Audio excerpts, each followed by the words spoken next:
आज हम लोग भक्ति काव्य के प्रमुख संप्रदाय के बारे में बातचीत करेंगे। ये जो संप्रदाय हैं, इनका विकास कैसे हुआ, कहाँ से हुआ, कौन संस्थापक हुए और संस्थापना करते हुए उस संप्रदाय क्या क्या उद्देश्य थे, इसके बारे में हम लोग बातचीत करेंगे। आप देखिएगा कि जो वैदिक साहित्य है, वैदिक साहित्य में ही भक्ति के स्रोत मिलते हैं। भक्ति की जो बुनियाद है वो वैदिक साहित्य में मौजूद है। वैदिक काल के जो देवता हुए, चाहे इंद्र हो, अग्नि हो, वायु हो, विष्णु हो, ये देवता हुए। इन देवता की आराधना, उपासना, उनका सम्मान यज्ञों के माध्यम से होता था। यानी वैदिक लोग यज्ञ करते थे और इन देवताओं को आह्वान करते थे। और देवता का जो रूप था, पालने का, रक्षा करने का, तो पालने और रक्षा के लिए वैदिक लोग उनका आह्वान करते थे। और जो आह्वान होता था तो निश्चित तौर से वैदिक लोगों के मन में अपने देवताओं के लिए सम्मान तो हो गए। तो यह सम्मान और जो श्रद्धा है, यह भक्ति की बुनियाद है, उसका स्रोत है।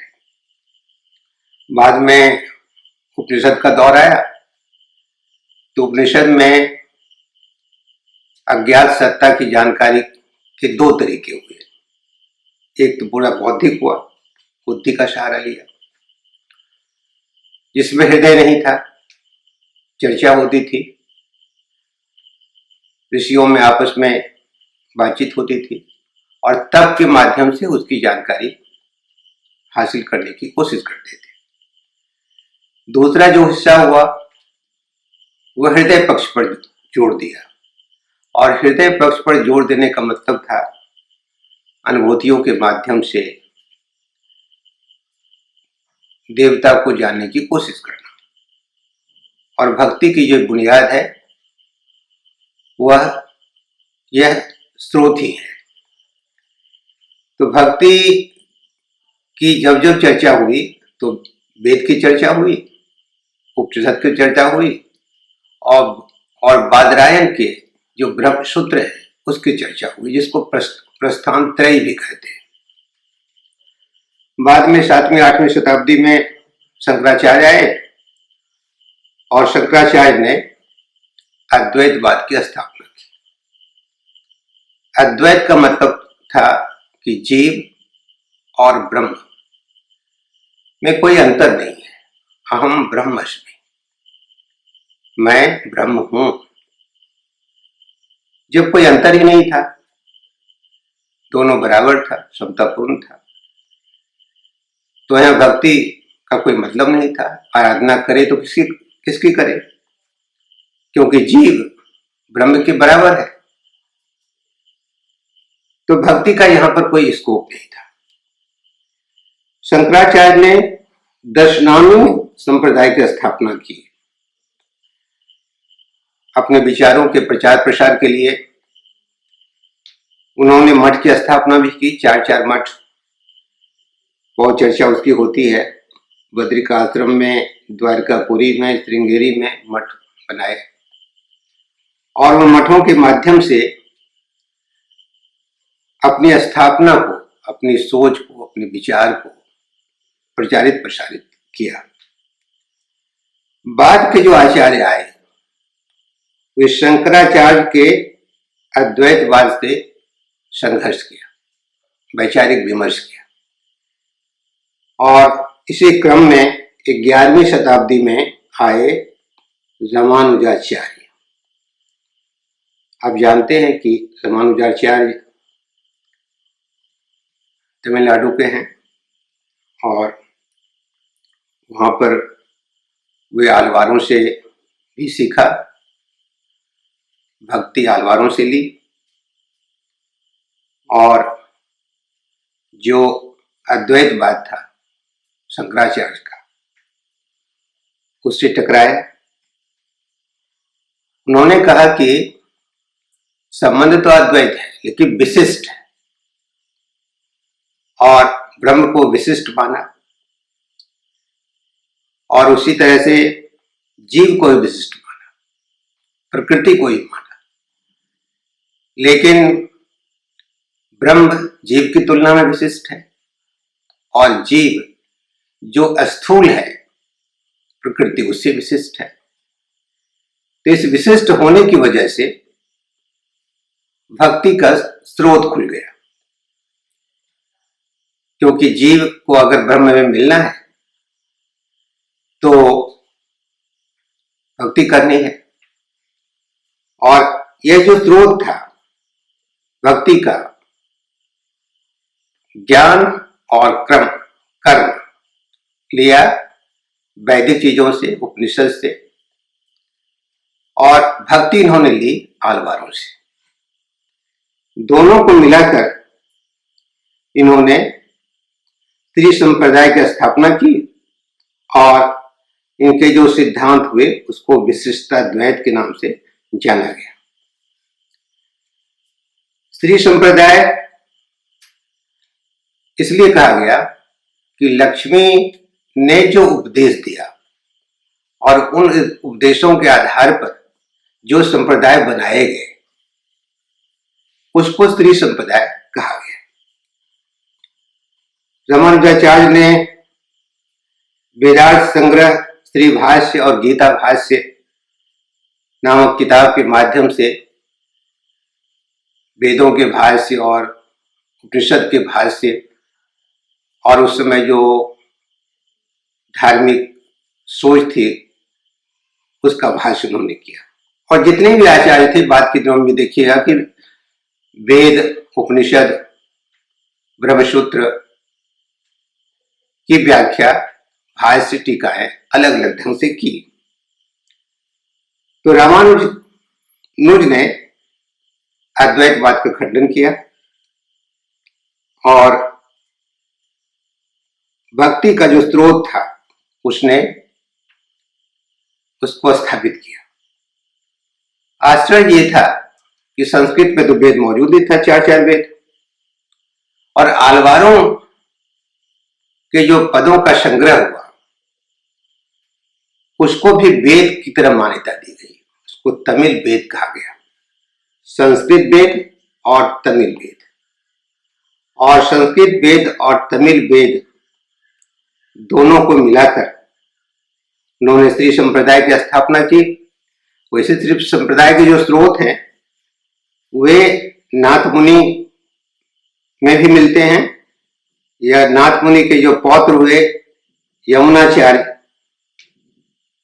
उनमें भी वे स्रोत दिखाई पड़ते हैं। त्रि संप्रदाय के बाद मध्वाचार्य हुए। मध्वाचार्य ने ब्रह्म संप्रदाय की स्थापना की और उन्होंने कहा कि ब्रह्म और जीव में द्वैत संबंध है, यानी मालिक है ब्रह्म और दास है जीव। अब दास अगर ब्रह्म के पास जाना चाहता है तो भक्ति करेगा, आराधना करेगा, पूजा करेगा, और ये पूरी तरह से भक्ति काल के संप्रदायों में बहुत महत्वपूर्ण है कि एक संप्रदाय, इस संप्रदाय में ब्रह्म को मालिक की तरह और जीव को दास की तरह माना गया। ईश्वर का जीव से भेद हुआ। ईश्वर का जड़ पदार्थ से भेद है, जीव का जड़ पदार्थ से भेद है, एक जीव से दूसरे जीव का भेद है, एक जड़ पदार्थ से दूसरे जड़ पदार्थ का वेद है। 5 नित्य वेद है जिसकी स्थापना उन्होंने ब्रह्म संप्रदाय के माध्यम से किया और उनके जो सिद्धांत थे उनको द्वैतवाद कहा गया।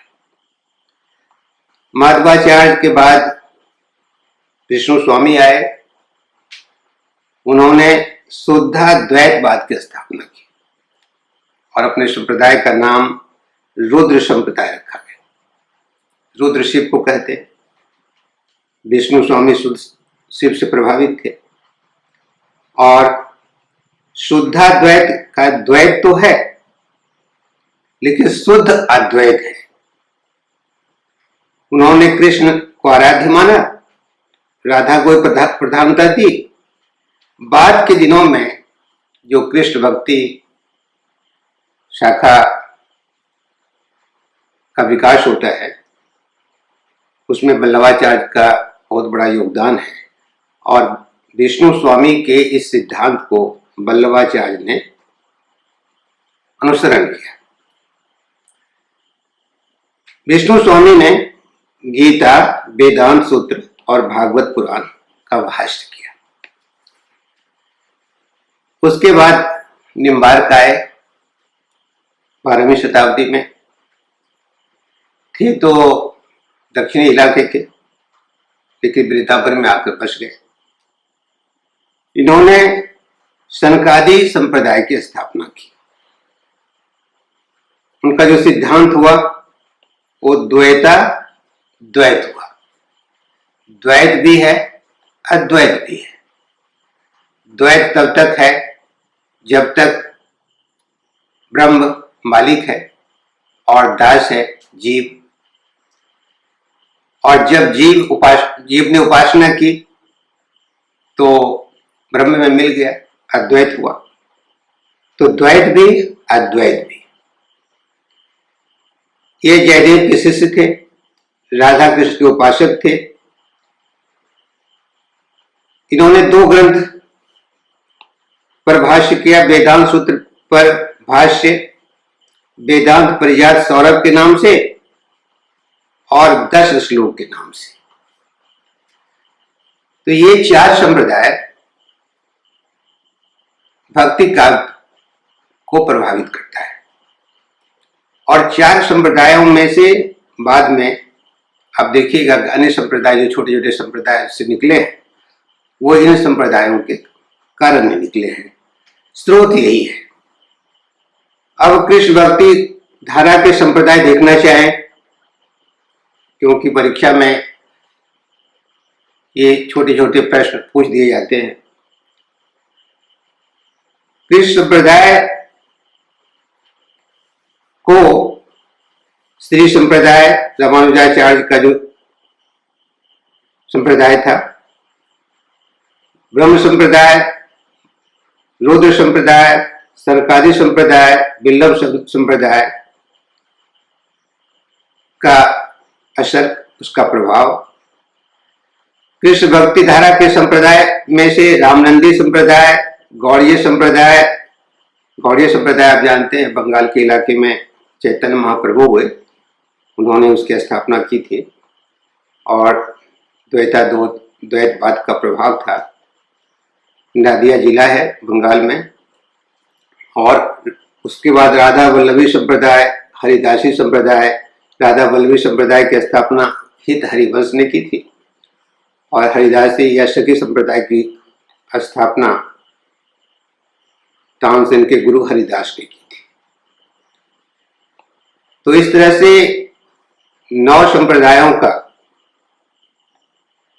कृष्ण भक्ति धारा के विकास में योगदान है। इसके अलावा भी संप्रदाय हुए जिसकी चर्चा होती रहती है, उसको संक्षेप में जान लेना चाहिए, क्योंकि संप्रदाय की जो दुनिया है और इस दुनिया पर जो प्रश्न आते रहते हैं विद्यार्थियों को के लिए, तो उसमें एक रसिक संप्रदाय है जिसकी स्थापना अग्रदास ने की, रामानंद की शिष्य परंपरा में है। कृष्णदास बिहारी से दीक्षा इन्होंने ली थी। बैरागी दल हुए जिसकी स्थापना रामानंद ने की। तत्मुखी संप्रदाय की स्थापना जीवाराम ने की। स्वसुखी संप्रदाय की स्थापना रामचरण दास ने की। उद्धति संप्रदाय की स्थापना सहजानंद ने की। महापुरुषीय संप्रदाय की स्थापना शंकर देव ने की। रमावत संप्रदाय की स्थापना रामानंद ने की। वारकरी संप्रदाय की स्थापना पुंडरीक विठल ने की। बिश्नोई संप्रदाय की स्थापना जम्बूजी महाराज ने की और रामदासी संप्रदाय की स्थापना रामदास ने की। सतनामी संप्रदाय की स्थापना संत जगजीवन दास ने की।